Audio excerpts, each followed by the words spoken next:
আসসালামু আলাইকুম প্রিয় দর্শক, আপনারা যে মরিচের গাছগুলো দেখতে পাচ্ছেন এগুলো 12 মাসি মরিচের গাছ। আলহামদুলিল্লাহ গাছগুলো খুব সুন্দরভাবে বেড়ে উঠছে। মাঝখানে কয়েকটি গাছ বিভিন্ন কারণে ভেঙে যাওয়ায় এখন আবারও নতুন শাখা প্রশাখা গজাচ্ছে এবং প্রতিটা শাখাতেই আলহামদুলিল্লাহ অনেক ফুল ফুটেছে। এই যে দেখুন একটা গাছ দেখা যাচ্ছে, এটা ভেঙে গেছিল, এখন মাশাআল্লাহ অনেকগুলো শাখা গজিয়েছে। আর সামনে এই যে টমেটো গাছ, মিষ্টি কুমড়া, লাউ শাক, এছাড়া ডাঁটা শাক সহ লাল শাকও চাষ করা হয়েছে। কত সুন্দর দেখা যাচ্ছে দেখুন।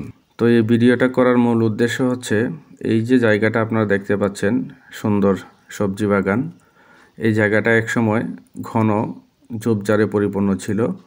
বিভিন্ন ধরনের আগাছা, সন ইত্যাদিতে ঘন জঙ্গলের মতো ছিল। সেই সাথে সাপ এবং জোঁকের উপদ্রব ছিল অনেক বেশি। দিনের বেলায়ও এই জায়গাটাতে অনেকেই যাওয়ার সাহস করতো না।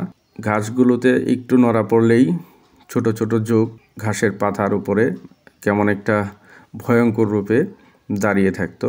তো এই ধরনের একটা ঘন জঙ্গলে পরিপূর্ণ জায়গা, যে জায়গাটা প্রায় 1.5 যুগ যাবৎ এই ধরনের পতিত অবস্থায় পড়েছিল।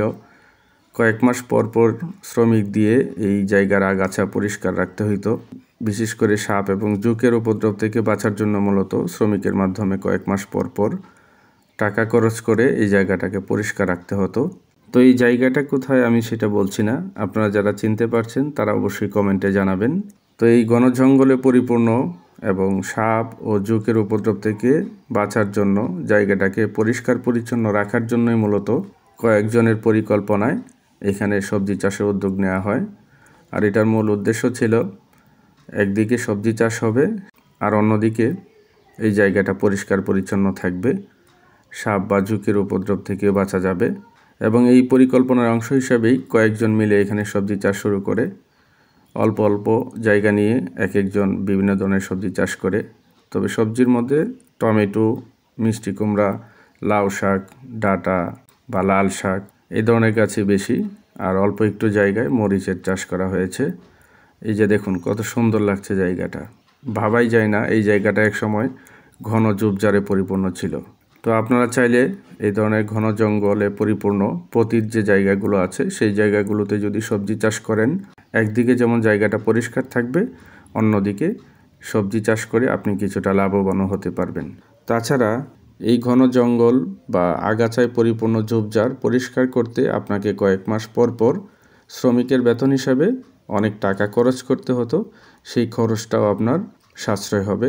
সেই সাথে আপনার পারিবারিক সবজির যে চাহিদা, সেই চাহিদাটা মেটাতে পারছেন, চাইলে অন্যদেরকেও দিতে পারছেন। তো আমার এই ভিডিওটি যারা দেখছেন তাদের সবাইকে ধন্যবাদ জানাচ্ছি।